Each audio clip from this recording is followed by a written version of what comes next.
सरकारले तरकारीका बिचौलिया हटाउन गठन गरेको अध्ययन समितिले आजदेखि काम सुरु गरेको छ।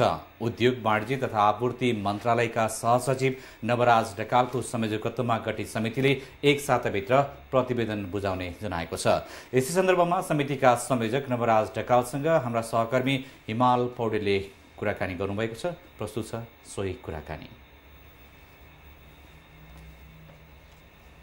समाचारमा यहाँलाई स्वागत छ। धन्यवाद। यहाँको नेतृत्वमा संयोजकत्वमा एउटा यो बिचौलिया सिन्डिकेट हटाउनको लागि कृषि क्षेत्रमा विशेष गरी एउटा अध्ययन गर्न भनेर समिति बनेको छ। यसले कसरी काम गर्दैछ? वाणिज्य तथा आपूर्ति मन्त्रालयले अनुगमनको कामलाई निरन्तर रूपमा अगाडि बढाएको छ। यसै सन्दर्भमा अस्ति 4 गते बिहान 3 बजे नै उद्योग वाणिज्य तथा आपूर्ति मन्त्रालय अन्तर्गतको वाणिज्य तथा आपूर्ति व्यवस्थापन विभागको टोलीले कालीमाटी स्थित तरकारी तथा फलफुल बजारमा अनुगमन गरेको थियो। अनुगमनको क्रममा केही विषयहरू कानुन बमोजिम नभएको पाइएको छ। उदाहरणको लागि हाम्रो अनुगमन टोलीलाई अनुगमन गर्ने कार्यमा नै बाधा पुर्याउने प्रयास भएको छ।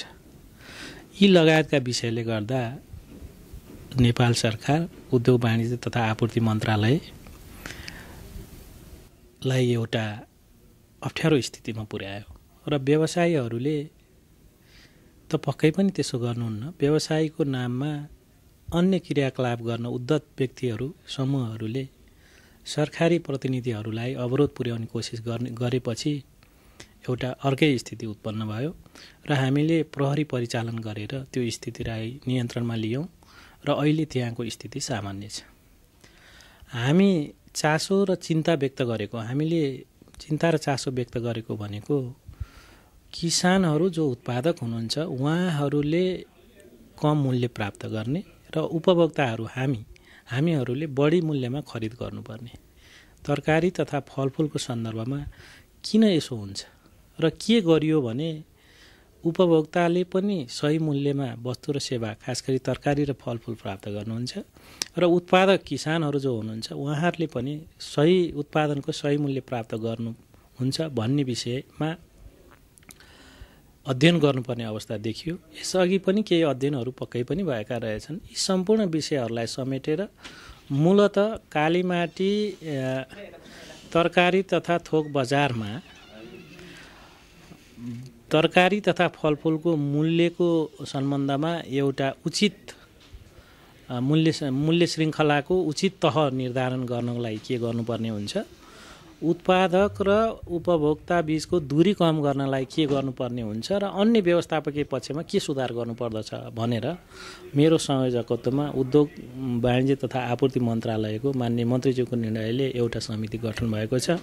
यो समितिमा हामी गृह मन्त्रालयका सहसचिव, कृषि मन्त्रालयका सहसचिव, तरकारी तथा फलफुल विकास समितिका कार्यकारी निर्देशक, उद्योग वाणिज्य तथा आपूर्ति व्यवस्थापन विभागका महानिर्देशक ज्यू लगायतका पदाधिकारी हुनुहुन्छ।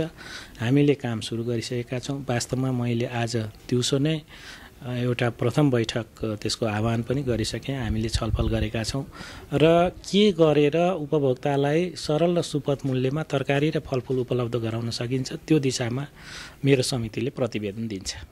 भनेपछि यो समितिले तरकारी तथा फलफुलका क्षेत्रमा अहिले भइरहेको जुन सरले भन्नुभयो उत्पादकले मूल्य नपाउने, उपभोक्ता चर्को मूल्य तिर्न बाध्य हुने, यही क्षेत्रलाई मात्रै आधार मानेर अध्ययन गर्छ हो?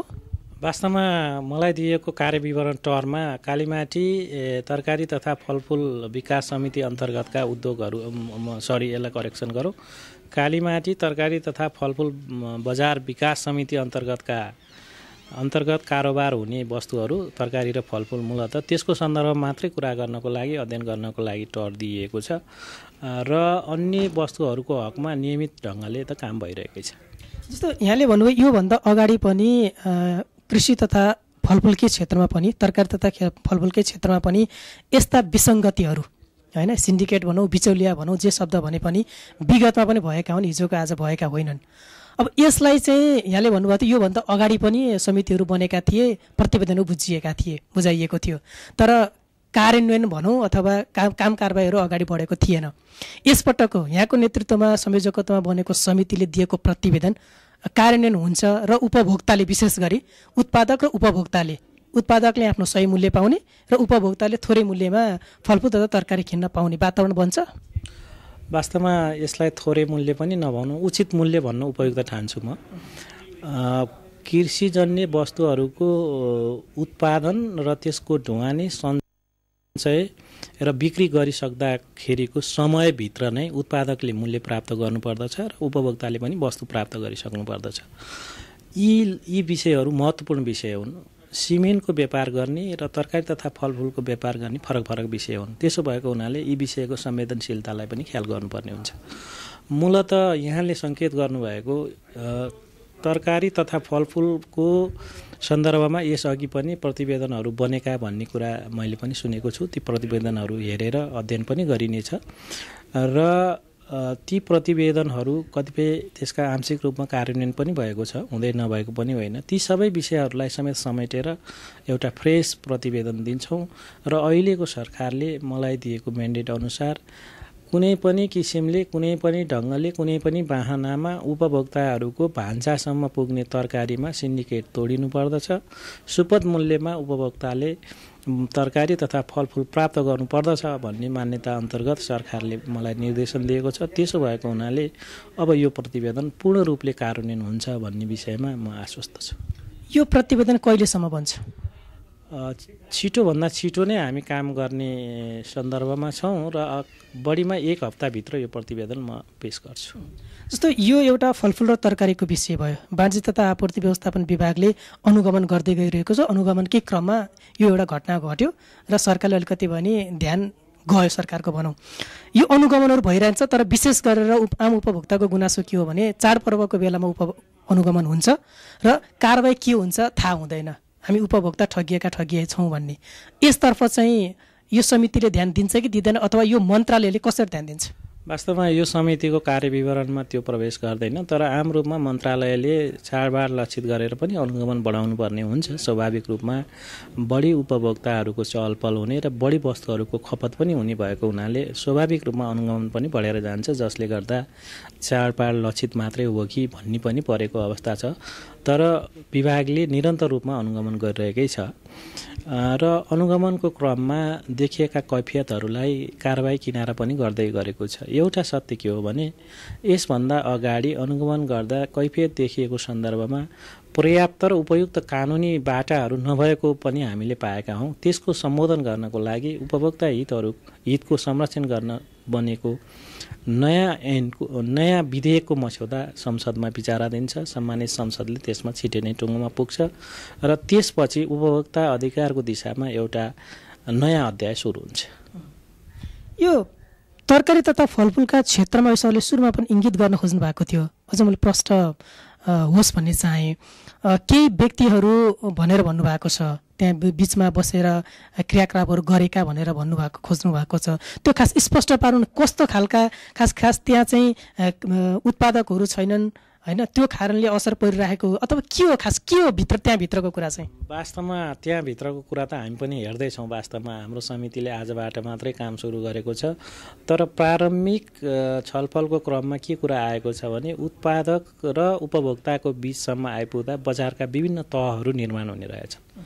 यानि कि तपाईँ बिचौलियाहरूको श्रृङ्खला नै निर्माण हुने रहेछ, त्यसरी पनि भन्न सक्नुहुन्छ। त्यस्ता हरेक तहमा मूल्य अभिवृद्धि स्वाभाविक रूपमा हुँदै जान्छ। त्यसो भएको हुनाले हाम्रो प्रयास भनेको त्यस्ता श्रृङ्खलाहरूलाई विशृङ्खलित गर्नु अथवा तोड्नु नै हुनेछ। यसको अर्थ उत्पादकले उत्पादन गरेर सङ्कलन केन्द्रमा ल्याइसकेपछि सिधै तरकारी तथा फलफुलका थोक विक्रेतासँग वा खुद्रा विक्रेता समक्ष त्यो बेच्न सकिने वातावरण सिर्जना गर्नको लागि हाम्रो समितिले सिफारिस दिन्छ। यो समितिले दिएको सिफारिस प्रतिवेदन हुबहु कार्यान्वयनमा आउँछ भनेर हामीले अपेक्षा गर्न चाहिँ सक्छौँ होइन? निश्चितै रूपमा तपाईँ हामीले मेहनत गरेर इमान्दारीपूर्वक काम गर्ने हो।